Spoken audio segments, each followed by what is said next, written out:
পাবে, এর অর্ধেক পাবে কে? মেয়ে।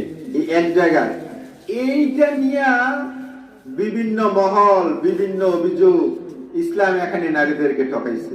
এবার আসেন তো, ইসলাম যদি নারীদেরকে ঠকায়, আমরা যে বিয়ে করেন পুরুষরা, মহারানার টাকা কি মহিলা পুরুষরা দেয় না পুরুষরা মহিলারা দেয়? পুরুষরা মহিলারা দেয়। এখানে জিতছে কেনা? মহিলা। জিতছে কে? মহিলা।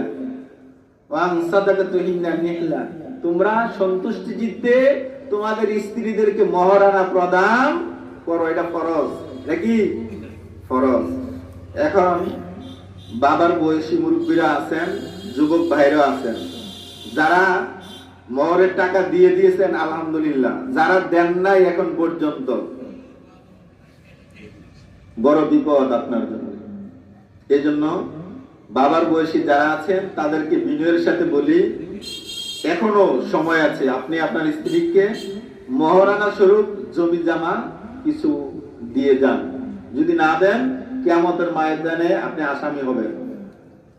ভাইদেরকে বলছি, আমার সমবয়সী ভাইরা যারা আছেন, যারা স্ত্রীর মহারানা দেন নাই, আপনার উপর ফরজ, নামাজ রোজা যেমন ফরজ, মহারানার টাকা প্রদান করাও ঠিক তেমন ফরজ। যদি না দেন, আপনার স্ত্রী যদি মাফ না করে, হাসুরের দিন জেনাকারের কাতারে দাঁড়াতে হবে। নাউজুবিল্লাহ।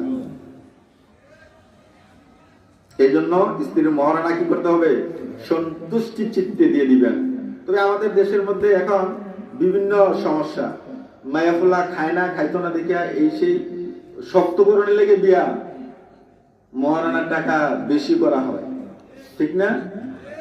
5 লাখ 10 লাখ। কিন্তু শরীয়ত কি বলে, ইসলাম কি বলে? ইসলাম বলে ছেলের দেওয়ার মতো যতটুকু ক্যাপাসিটি আছে, সামর্থ্য আছে, এই পরিমাণে মহারানার টাকা ধার্য করা। কি পাইলো সে? অংশীদার পাইলো, পাইলো না?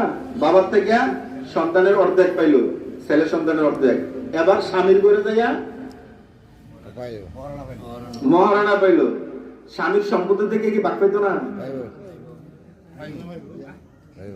স্বামীর সন্তান, স্বামী থেকে সন্তানের থেকেও স্ত্রী ভাগ পাবে। তাহলে সে পাইলো কোন থেকে? কয় জায়গা থেকে? পুরুষ পাইলো কয় জায়গা থেকে? পুরুষ পাইলো এক জায়গা, শুধু বাপের থেকে। মহিলা পাইলো 3 জায়গা। পাইলো বেশি কেডা? মহিলা না পুরুষ? জিতলো কেডা? মহিলারা জিতলো। পুরুষ সে যদি বিয়ে করে, তার উপর